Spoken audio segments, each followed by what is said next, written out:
बोल बाके बिहारी लाल की जय। बोल राधा रानी सरकार की जय। बोल साचे दरबार की जय। जय जय श्री राधे, जय जय श्री राधे। श्रीमन्नारायण नारायण नारायण, श्रीमन्नारायण नारायण नारायण, भजमन नारायण नारायण नारायण नारायण नारायण, भजमन नारायण नारायण।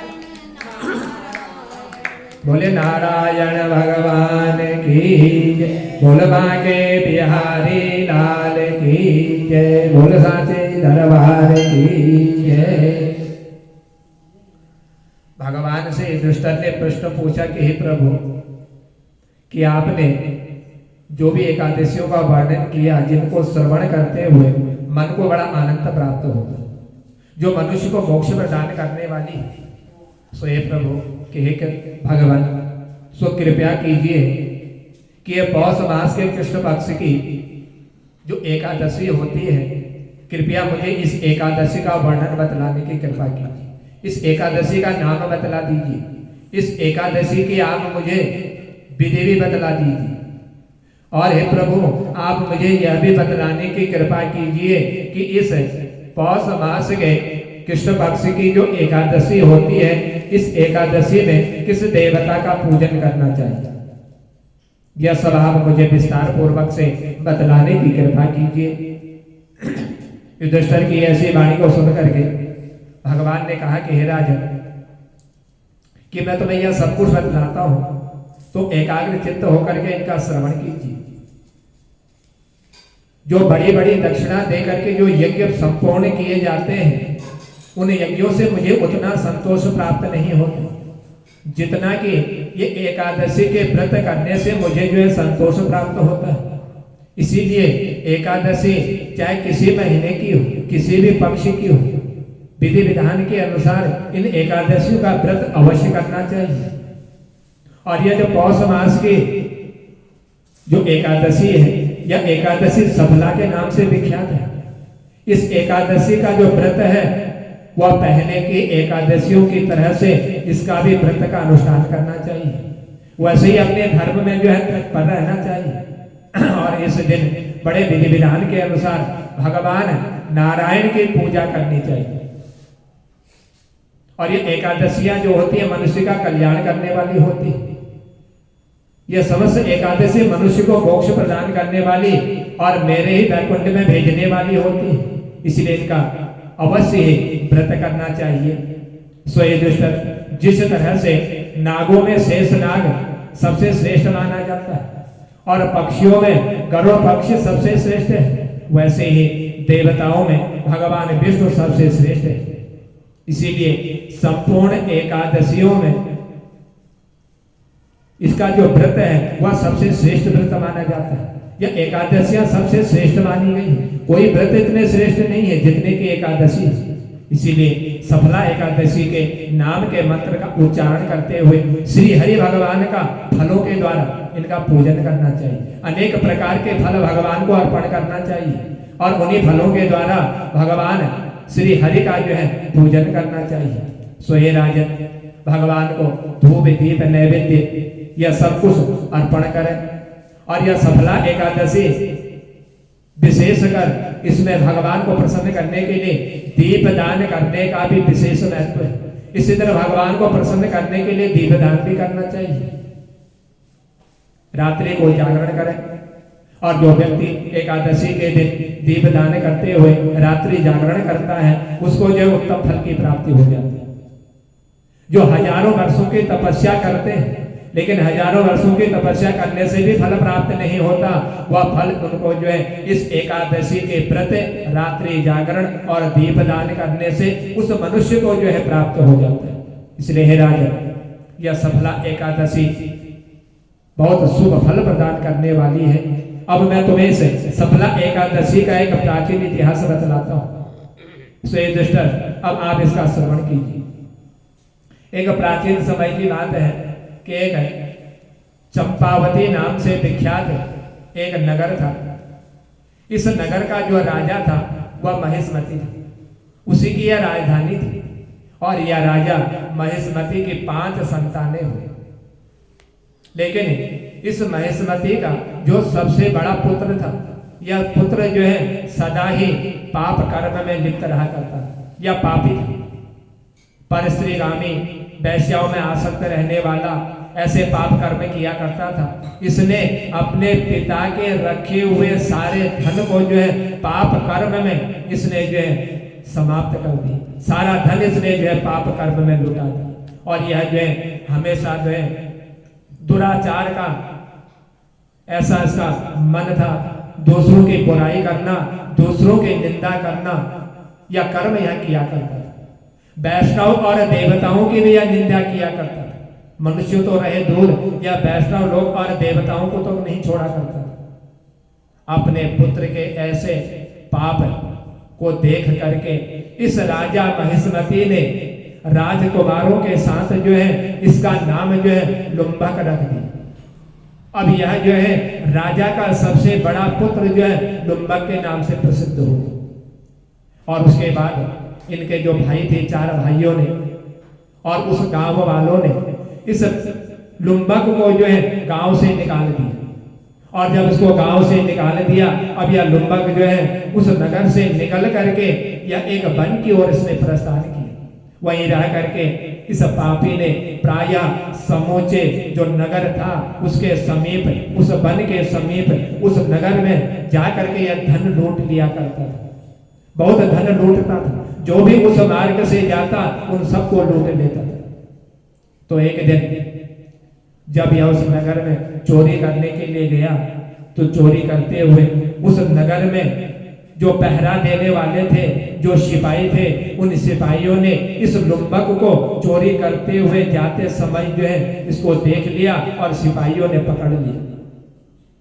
जब इसको उसने अपने राजा के पास महिष्मति का इसका पुत्र बतलाया कि यह जो है राजा महिष्मति का पुत्र है और यह जो नगर में चोरी करने को आया हुआ है, तो सिपाहियों ने इसे छोड़ दिया। और जब सिपाही ने छोड़ा, फिर यह पापी उसी वन में फिर पहुंच गई। और प्रतिदिन यह जो है वन में जो जीव रहा करते थे उन जीवों का मांस भक्षण किया करता था। वृक्षों के फल खा करके अपना जीवन निर्वाह करने लग गया, क्योंकि वन में खाने की कोई वस्तु और थी नहीं, ताकि इसको कोई रोटी मिल जाए, कोई और वस्तु प्राप्त हो जाए। जो भी फल मिलते उन्हीं फलों को यह खाया करता था, जो पशु मिल जाते उन्हीं पशुओं का यह जो है मांस का भक्षण किया करता था। लेकिन इतना दुष्ट प्रवृत्ति का था, यह किसी को भी छोड़ता नहीं। यह दुष्ट एक दिन जो है विश्राम करने के लिए एक पीपल के वृक्ष के नीचे पहुंच गया। और जब उस पीपल के वृक्ष के नीचे पहुंचा, यह पीपल का वृक्ष उस वन में जो है बहुत ही पुराना वृक्ष था। उस वन में यह वृक्ष एक महान देवता के रूप में जाना जाता था। इतना पुराना यह पीपल का वृक्ष था। लोग उस वृक्ष के समीप पहुंचे तो उसको भगवान समझ करके उसकी पूजा किया करते। यह पाप बुद्धि लुम्बक वही निवास करता था, उसी पीपल के वृक्ष के नीचे। बहुत दिन व्यतीत हो गए। एक दिन कभी इसने अपने जीवन में कोई ऐसा पुण्य कर्म किया होगा जिस पुण्य कर्म के प्रभाव से उसके द्वारा जो है एकादशी के व्रत का पालन हो गया। और यह जो है पौष मास के कृष्ण पक्ष की एकादशी थी। और इसमें पौष मास के कृष्ण पक्ष की 10वीं के दिन इस पापी लुम्बक ने वृक्ष के फलों को खा करके अपना जीवन निर्वाह किया। और वस्त्रहीन होने के कारण शरीर में कोई वस्त्र नहीं था और जाड़ों के दिन थे। रात्रि भर जो है जाड़े के कष्ट को भोगता हुआ इसको जो है उस पीपल के वृक्ष के नीचे जो है नींद आ गई। और इसको जो है उस पीपल के वृक्ष के नीचे नींद आने पर किसी तरह से कोई आराम नहीं मिला। नींद तो आई लेकिन आराम नहीं हुआ। यह निष्प्राण उस पीपल के वृक्ष पर सोया हुआ था, जैसे कि इसके शरीर के प्राण ही समाप्त हो गए। इस तरह से यह लुम्बक पापी उस वृक्ष के समीप जो है नीचे सोया हुआ। सूर्योदय होने पर भी उस पापी को होश नहीं हुआ। सूर्य नारायण उदय हुए तो भी इसको मालूम नहीं हुआ कि सूर्य उदय हो चुका है। इसको कुछ होश ही नहीं रहा, क्योंकि ठंड के कारण यह जो है इस तरह से बेसुध हुआ पड़ा था। दोपहर होने पर उसे थोड़ा सा चेतना आई। जब सूर्य की गर्मी उसको लगी, थोड़ा सा ठंडा कम हुआ, तब जाकर के इसको चेतना आई। इसने इधर उधर दृष्टि डाल करके आसन से उठा और उठ करके अब ये ऐसे चलने लगा जैसे एक पैर से लंगड़ा हो गया, या लंगड़े की भांति पैरों से बार बार लड़खड़ाता हुआ बन के भीतर पहुंच गई, क्योंकि शरीर में शक्ति नहीं थी। जाड़ों के दिन थे, भोजन किया नहीं था, निर्वस्त्र पड़ा हुआ था, इसी कारण यह लड़खड़ाने लगी। यह भूख से दुर्बल और पीड़ित हो रहा था। बहुत भूख लगी हुई थी, क्योंकि दिन जो है एकादशी का, दसवीं के दिन इसने फल खाए थे, अब एकादशी का दिन प्राप्त हो चुका था। उस समय यह लुम्बक जो है बहुत से फल लेकर के जो है विश्राम करने के लिए अपने उसी पीपल के वृक्ष के स्थान पर लौटा। ठीक उसी समय जो है सूर्योदय हो चुका था। जब सूर्योदय हुआ तब इसने वृक्ष की जड़ में बहुत से फल निवेदन करते हुए कहा, उस पीपल के वृक्ष जहां पर यह विश्राम कर रहा था, जो फल खाने को लाया था, पीपल के वृक्ष के नीचे रखे और प्रार्थना करे, निवेदन करा उस पीपल से, कहा कि हे पीपल के हे वृक्ष, आपको जो है इस वन में इस गांव के लोग जो है देवता के समान मानते हैं और देवता की तरह आपकी पूजा करते हैं, इसीलिए इन फलों से लक्ष्मी पति भगवान जो है विष्णु मेरे से संतुष्ट हो जाए। ऐसा इस लुम्बक ने उस पीपल के नीचे फलों को रख करके प्रार्थना करी। यो कह करके लुम्बक को रात भर नींद नहीं है, सारी रात व्यतीत हो गई एकादशी का, नींद तक नहीं आई, क्योंकि दसवीं की रात जब यह सोया था तो ठंड के मारे इसको जो आराम नहीं मिल पाया था। अब इसीलिए इसने एकादशी के दिन जो है इसने नींद नहीं ली। इस प्रकार अनायास ही इसने इस व्रत का पालन कर दिया।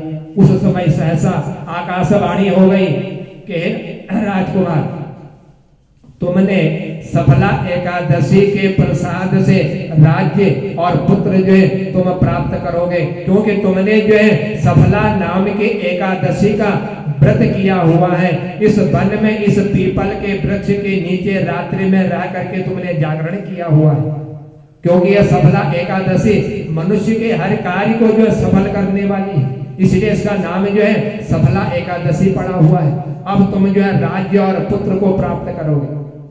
बहुत अच्छा कह करके उसने यह वरदान स्वीकार कर दिया।